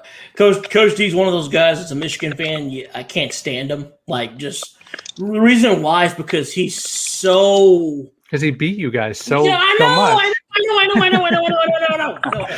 No, but what I'm saying is, he knew how to get the mental edge. He knew how to tell you, just from my observation, because I've been watching the rivalry since the Nick Saban days. That's from as old as I can remember. And I just you all, like, before D'Antonio got there, Michigan State played hard, but they never believed they could win. And then he got you all to believe. And then he basically got you all to believe. And then it's just like, if we make a mistake, we're gonna pay for it. It's like, even in the game that you all lost after you got hurt, when we had to fumble inside the 10, with the little, the wide receiver pass reverse, I'm like, oh crap. We're in trouble because D'Antonio's teams take advantage of your mistakes. Of course, the game ended it differently that particular time, but that's what got me. He, because he's just like, you're so doggone good, I can't stand you, type guy. But I can definitely see him being that type of coach. So because the way that you all played, the effort you all put forth, you put forth that for someone that gives a darn about you. Not many coaches can go from having a 3-9 season and then having their players buy in the next year to win 10 games. That's unheard of. If you go 3-9, most that's crazy. Like what was the mindset after that 3-9 season? That off season was insane. Yeah, it goes all the way back to Coach Manny. They stripped us of everything. Like Coach Manny taught us how to tie our shoes again. Like, if you didn't tie your shoe the way he said tie your shoe, we got in trouble. Like, wow. If he said touch the line, if he said toes on the line, like this was the line, your toes had to be literally like on the line. So it's like it was one of those things where he went all the way to the little details, like the tiny things. Because we was losing games by making 1-2 mistakes. Like it wasn't like we was flat out losing games. I mean, we lost in Wisconsin, but that Ohio State game was like down to the wire. 17-16. Like, yeah. I mean, Coach D won't go kick the field goal. No way. We he was playing to win. He was playing to win. Yeah. Yeah, we 2-6. Like we trying to win. We ain't worry about all that other stuff. Mhm. But Yeah, we could have been an indie band. Y'all took care of them. It's all good. but yeah, that off season they stripped it all the way back down. There was no player leadership. We didn't talk. Like you couldn't talk unless you earned the right, like through like what I'm saying, somebody stepping up and being a leader. Mhm. Constantly, because we went through the 3-9 season without any real leaders. Like, Chris Fry, he was on both teams, and he stepped up big role like the next season. Joe Bocci stepped up big role the next year, and that all goes back to like how the coaches was basically like implementing that, like building blocks. Like we start here, we're gonna start with our shoes, and then and it started way before, like right when the season ended, like boom, we was right back in the building. They gave us the 3 weeks off or whatever. So in January, when all the bowl games going on, we was back in the building, like running down. lifting. Like we didn't do anything. Like y'all didn't do anything. Like, y'all don't need a rest. So we went out there, and he started us all the way over building blocks and built us all the way back up. And it was a ton of leadership. Like by the time we got to spring ball, it was the whole team was different. Like everything was different. There was no trash in the locker rooms. Like we got in trouble for not picking up the trash, like cleaning out your locker. Locker, it had to be spotless in front of your locker. Like stuff like that, all the way, just small details. Like went a long way to the rest of the season. Was that the same mindset like going into 2018 too, or was it just kind of like a little bit less of that strictness since there was like 10 wins? It's a successful season.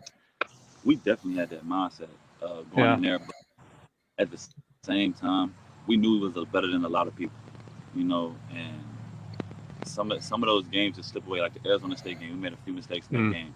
They slip away. Like a beat through that pick in the red zone. And that joint, it just started slipping away with small mistakes, not nothing big. Like, just small. All the games were close. Nikhil made a great catch on Jay Lane. Like 2 of them, I think. And, that's just small stuff. Like, those the small details that could win or lose. Or, you know what I'm saying? Yeah. Change the type of game that you have. And then you go out to Northwestern, and, by the time we got to Northwestern, we was banged up. Like, banged up bad, and then we went to Northwestern at Penn State. So we was hurting. I know Stu could barely play. He had a high ankle sprain. The injuries, Cody wasn't playing. He had a broken hand, so the injuries was piling on each other. At the same time with a lot of the other stuff. I think our O-line was getting shuffled that year too. Oh yeah. The O-line was getting shuffled and mixed around, and it was a lot going on. We'll go from your last year, and then we'll kind of preview the upcoming season. And I'm curious as to what you think about the Mel Tucker hire, and has he tried to reach out to you? Have you talked to him or anything like that? Yeah, I was there. I was actually training in Michigan when Coach D retired. Okay. The season had just ended. That was my first year. So then I finished. We had just left from the Super Bowl, and I went to Michigan to train. I worked out with Carter. And so, I met Coach Tucker, talked to Coach Tucker. A great guy, he's a great guy. He's trying to build on what Coach D started and, put his own little footprints in there, get it how he, put his little implement on how he want the program ran, because obviously he's the head coach, so, he can full reign of how he want the program ran. But I think he's doing a great job. A lot of the players they brought in, I talk to Speedy all the time, CJ, and they ready. Them boys ready. Yeah. I think he's brought the juice back. I think there was, I want to say like 2018, 2019, and like leading up to D'Antonio's retirement, there was just, the program just felt like a graveyard almost. And I think it was after I don't know if you remember watching it. I don't know if you did watch it, but if you didn't, you were lucky. The Illinois, where they were up 28-3 and blew that lead. That's when I knew. I was like, yeah, this is it. The program is probably heading back down. And I think that when Tucker was hired, nobody really knew what to expect. And then listening to him talk last offseason, listening to his preparation this season, I think the juice is back. He might not, win like D'Antonio did, which is really hard to do. He won like 11 games in 5 out of 6 years or something. But I think that he has the excitement back, which is what all the fans wanted to see. And it's good that he's connecting with former players, and I hope he brings you around for like if he does Spartan Dog Con in the future and has players at his house. I think that's great for the program, and I'm sure that you, as a former player, like think the same way.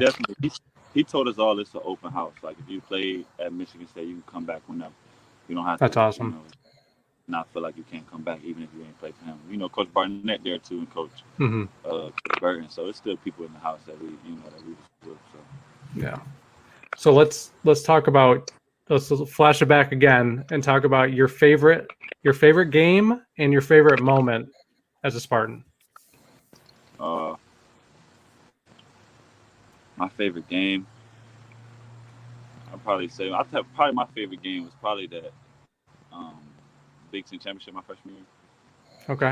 That was a fun game. I had my first catch in that game. So, you know, I had fun after the game. You caught a pass against Alabama too, didn't you? Yeah, I had one against Alabama. Yeah. I'm sure that felt good to get tackled by those defensive backs. I thought I was going to go for 200 that night. I told my dad I was going for 200 that night. I only played like 5 plays, but I thought it was good. That was it. That was the night. I caught it. I said, yes. I told you. I was thinking in my head, like, I just told you I'm going for 200. Imagine, though. That would have been nuts. I was definitely ready. That was the big stage, like, in front of the world. Like, I wanted it bad. Okay. And let me guess your favorite catch or your favorite moment before you say it, and you can tell me if I'm wrong. We were talking before we had you on the Penn State catch where you're making the diving catch in the end zone after that long rain delay, and you know it kind of puts you back in the game. That to me is like one of my favorite catches of yours, but I don't know where you stand on that play. Definitely that game was probably one of my favorite games too, actually. Yeah. Long rain delay, but that's definitely one of my favorite games. I was talking crazy to them that entire day. You and Penn State had this rivalry. It was awesome to see. I think your senior year was when you made the go-ahead touchdown with like 20 seconds left, and you shushed the crowd afterwards. It is kind of funny because Coach Franklin recruited me to Vanderbilt. Oh, okay. Yeah, so I used to go mess with him for real. Cool guy. You definitely didn't make a lot of Penn State fans happy over the past few years of your career. But another one that sticks out to me, and this is a game that you guys actually lost. It was at Northwestern, your junior year. It was where you made that like toe tap in the end zone. Like they had to review it for like 5 minutes. I was at that game. I actually went to see that game, and that was the least disappointed I've ever been over a loss just because it was so back and forth. But I think you had a huge day and Cody White had a huge day, but you made like some incredible catches that game. And that one was like, even the Northwestern fans were like, how the hell did he catch that? I'm sure you remember that. That was definitely one of those ones. That's kind of, we used to play a game all summer. It was called Fade Game. And so me, Stu, Brian be throwing them. It'll be all the receivers basically. And if you wanted to play, some of them didn't want to play, but it was just fade game, 1st to 5, and it's one route. It's a fade. It's not one-on-one. Try to stay in bounds too. It's not one-on-ones. It's not anything fancy. It's just a fade. Me and you, we jumping for this ball, and 1st to 5 win. And we used to play that every day in the summertime. And I feel like that, like moments like that, is what just transpired to the field. Like it's just fade game, but he don't even know it's a fade. But that's awesome. It's different when you know it's coming. It helped out for sure. Clearly, it helped out. Absolutely, clearly. Yeah. So I mean, you provided a lot of good memories for me as a State fan. I know that the injury kind of hurt you, and it hurt. Trust me, like that day was one of the most depressing days as a Michigan State fan because you're just like, this dude was like our offense. Like you were the offense that year, and then it was just wiped away. Your career was basically done. I don't think anybody really knew publicly that you were trying to get a 5th year, but I'm sure that Twitter would have lobbied and rallied around you and tweeted at the NCAA. Oh, I'm sure. I probably should have let the world know. Definitely, I definitely would have helped me for real. Yeah, there would have been a little more pressure. It wasn't nobody really knew except me, Coach D, and my wide receiver coach. Okay. And, I think a couple other people in the building because they was helping me write my letter. You know, we wrote like 5, and we just kept sending them. Like, you have to let me. Just gotta spam them. Like, you have to. Man, the bacon wire would have done all of it for it. He doesn't need to be introduced. No, we'll talk about. Actually, never mind. Forget the bacon. Yeah, yes, that's very true. Well, that's every fan base has an armpit, and that's them. So, yeah. Anyways, we don't have to cut that. I don't care. They know how I feel about them. Yeah, but yeah, Felton, man, it's wait. been, One more thing. Dymonte got to give his final record prediction for Michigan this year. Okay. Let's do Felton. What do you think Michigan State's going to do this year? Okay. I didn't know. It's what, 12 games? Yes. You know, I feel like my boys. I don't see nobody that they'll lose to. Oh. They might have Ohio State really might go back and forth. You know what I'm saying, with them. The confidence. I love the confidence. Nobody else in the Big Ten really can hang with us for real. Okay. All right. I like that confidence. Like so 11-1. Mel gonna at least pull 10 of them. I feel like Mel can pull 10. Ooh. Okay. He can pull Writing 10. it down. Dymonte, I think, said 12-0 for Michigan. So I guess it's. Yeah, I could give Mel 10. I'll say 12-0 too. He lying though, because they not gonna beat us. But like, okay. Oh my God. I'm gonna come find you. Oh no. This is gonna be clipped. They gotta come back to the bullshit. Yeah, they ain't ready for that. I mean, we ain't lost there since Brady Hoke. So hey, I mean, that's all I gotta say. Hey, it's all good. I just know it's all good. I love the confidence. I like it. Hey, I think it's gonna be a coin flip. I think it's gonna be. It's always a battle. I mean, you played. It's a hard hitting game. So. Facts. Yeah, man. But man, Felton, we appreciate having you. We appreciate taking the time out to be with us. We got some bold predictions of our own to make at the end of the show. So it's just wait till see what we got. I won't do 12-0. I definitely won't do that. But I like that. I like that. I might just have to ride that for no other reason, just because you said it. Yeah, just gotta ride it out. Just gotta ride it out. Absolutely. I like it. And we appreciate having you on. Just stay tuned. We may have you back real soon. So we appreciate you. And up next, bold predictions. So you can screenshot us, screen record, and here it comes. So once again, you all are tuning into A Podcast Divided. Welcome back, everyone, to A Podcast Divided. We've had a wonderful show. Got some amazing sound bites from our players, and it's just. Yeah, I love hearing from former players. They give you the real scoop. You feel like you get a behind the scenes look at what goes on. I think it's really cool, and so great to have Dymonte on. And just looking forward to seeing if his predictions and whatever he says comes true. So yeah, well, it comes down to that show. It's the first show of the year, so we got to do a few bold predictions. And since Michigan State are the winners. The first bold prediction is for Michigan State. What is your bold prediction? It's hard to come up with because as a writer, I write bold predictions before every season. I haven't even started thinking about them yet because I usually do those the week before. It's tough. I want to say it's not even that bold because this is something that I feel like I say every year. But I feel like State's going to beat one of Penn State, Michigan, Ohio State. Okay. It's not crazy bold, but seeing as they came off a 2-win year, they're with a new coach. A win over Penn State and Ohio State would be obviously something that he hasn't done before, and it would be massive. A win over Michigan will be, impressive too, because, beating them 2 times in a row when you just start your career at Michigan State is, unheard of. I'm going to say that's tough. I'm going to say, okay, how about this? I'll make it even more bold. They'll beat Penn State and Michigan this year. Ooh. That's just in the spirit of being bold. I don't know if I 100% believe that's going to happen, but I'm feeling it right now. All right. What about you? Let it fly. Yeah. My prediction for Michigan State is Michigan State is going to go down to that really hot tropical climate, Miami, Florida, and they're going to beat the Hurricanes.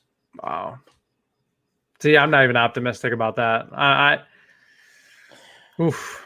I just think Miami, they have De'Aaron King, but I think Miami is good. They're talented. They're getting better, but I think they're flawed. They're beatable.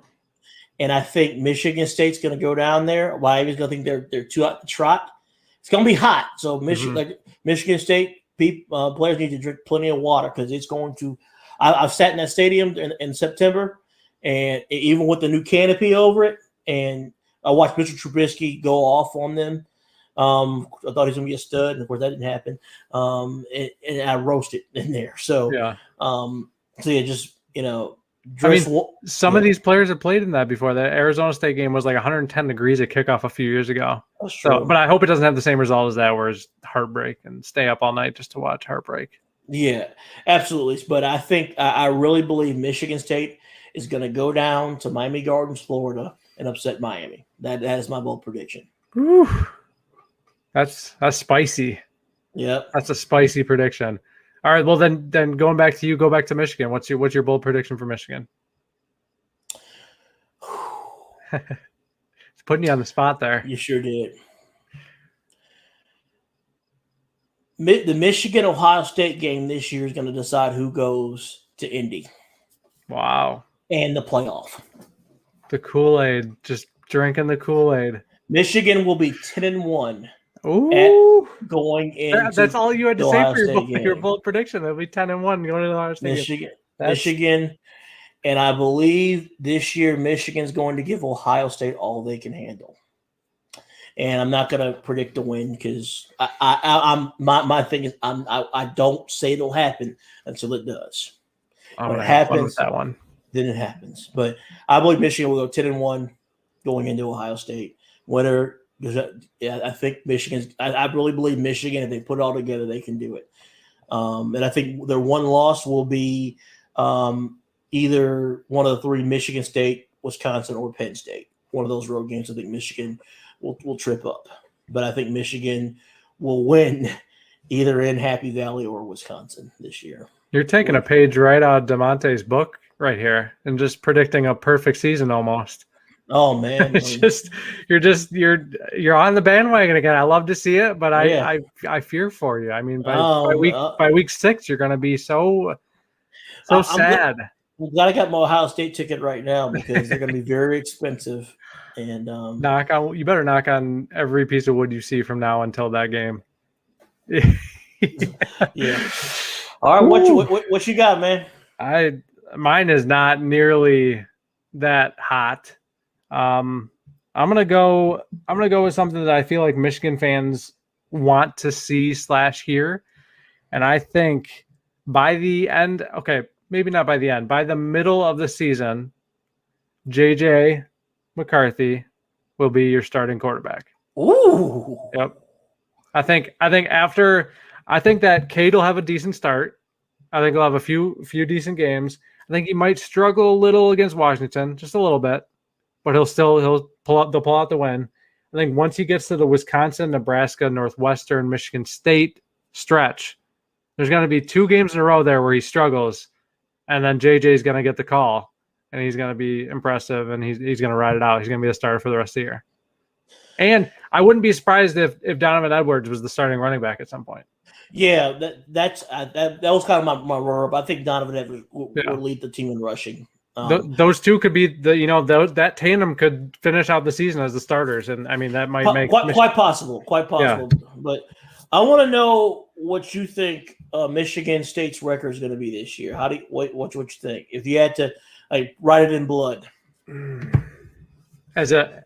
I've said anywhere between 5 and 7 wins is likely, but I honestly think, looking at their schedule, I see, they should beat Northwestern in the opener, knowing everything that's going on. They just named Hunter Johnson as their starting quarterback, which is mind blowing after how bad he was the last year.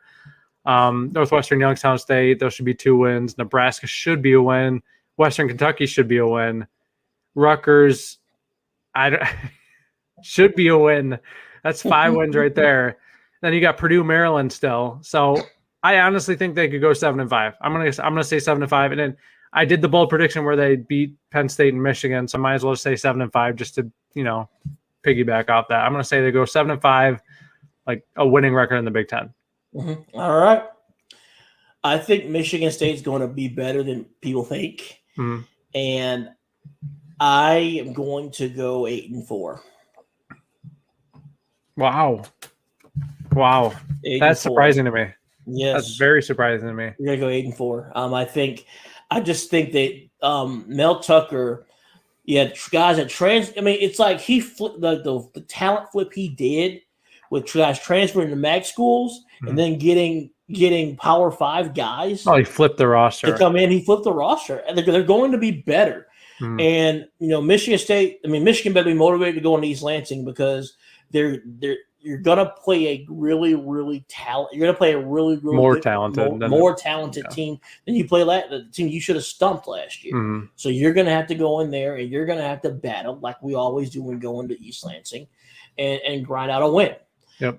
So I think 8-4. I think they'll go to the Outback. Like maybe the out. No, I don't know if the Outback. I would kill for an Outback. I don't know if that's. I haven't been well versed in which bowl. I think they'll go back to the Holiday Bowl, the Brian Lewerke Bowl. Work. Good memories though. That was a great bowl game. Yeah, it was. But shout out to Brian. Shout out to Brian Lewerke. He just got signed by the Jets too. Yep. And then the Giants. Giants. Yeah. Future starting Giants quarterback Brian Lewerke. I'd be as big as he can't hurt me no more. Their depth chart at quarterback is. I don't know if you've seen who's on their team. They have Mike Glennon and Clayton Thorson. Oh yeah, he is. Yeah. He's already.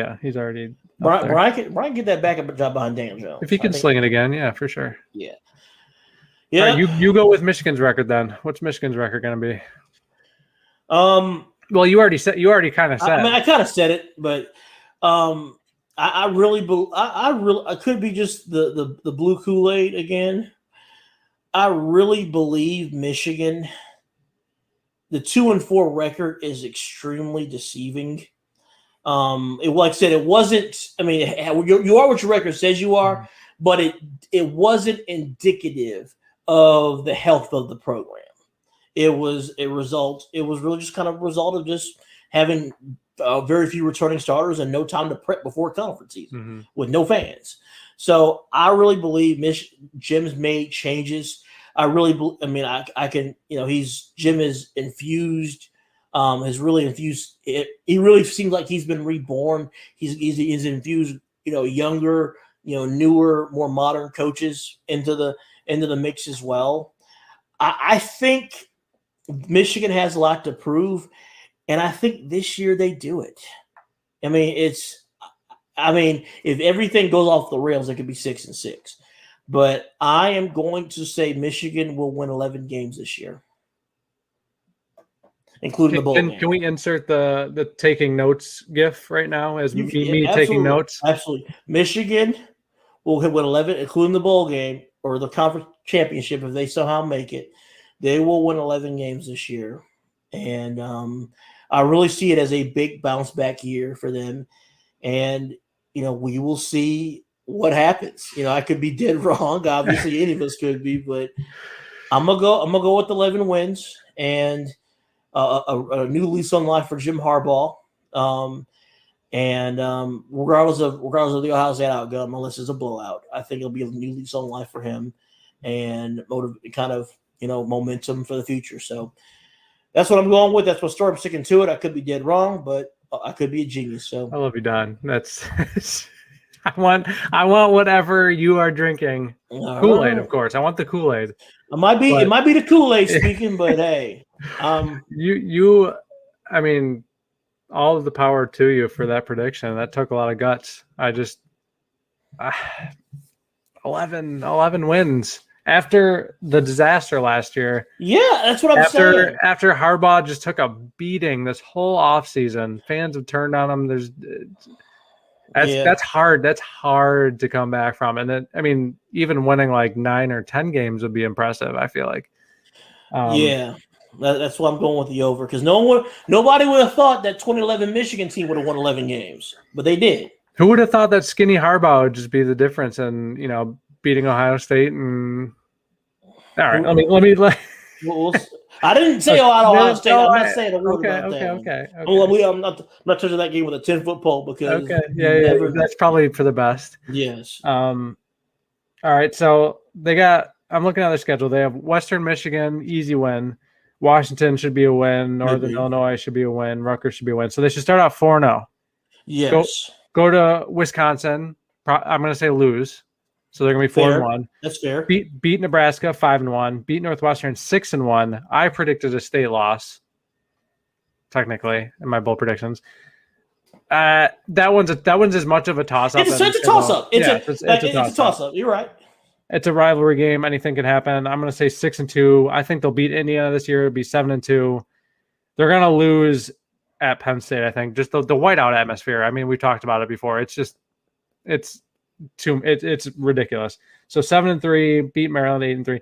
I think they go 8-4 with the Ohio State loss. That's reasonable. Yeah. I think 8-4 is reasonable. 8-4 should be like, given their schedule, given the talent that they have on the roster, that should be bare minimum. I think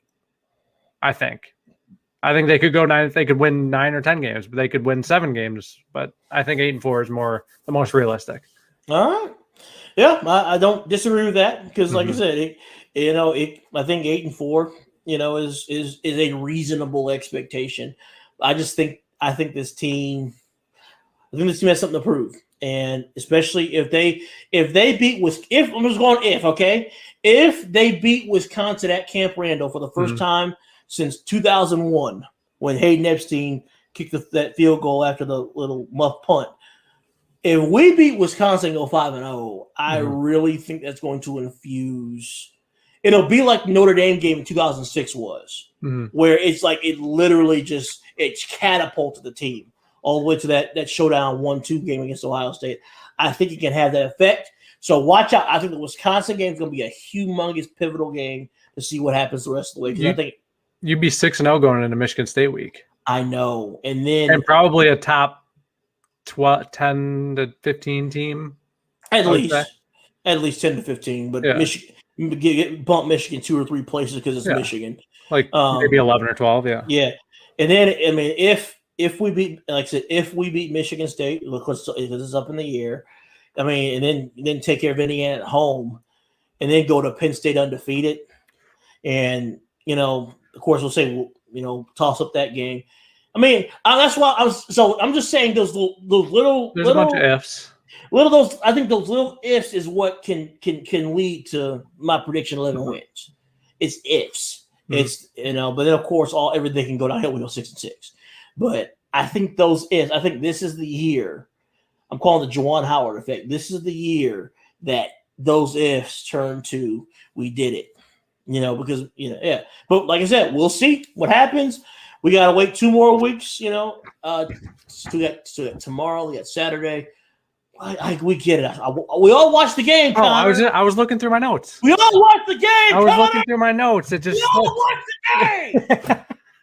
We all watched the game. It slipped out. It was I thought it was something else. Okay. Oh, yeah, you sure you did. But yeah, well, it's been great having y'all again. It is our first episode of many. We will be back to you. Starting in 2 weeks for week 1 preview. We're going to air it Thursday night at 8 p.m. September the 2nd. And then we're also going to air it on Saturday morning right before kickoff, 10 a.m. So kickoff. Yes. So basically you can, watch us then, use this as a primer to get you ready for kickoff. So, Yep. Once again, we appreciate y'all for tuning into a podcast divided. This is our house, but you all are welcome anytime. We will see you on next time. And hey, we'll see Connor, I'm firing you. Any Michigan State people want to, come on? I know a few people. I'll send you away. All right, whatever. All right. Well, we appreciate y'all for tuning in again. And we will see you all in 2 weeks. Keep it live. Go green. Go blue.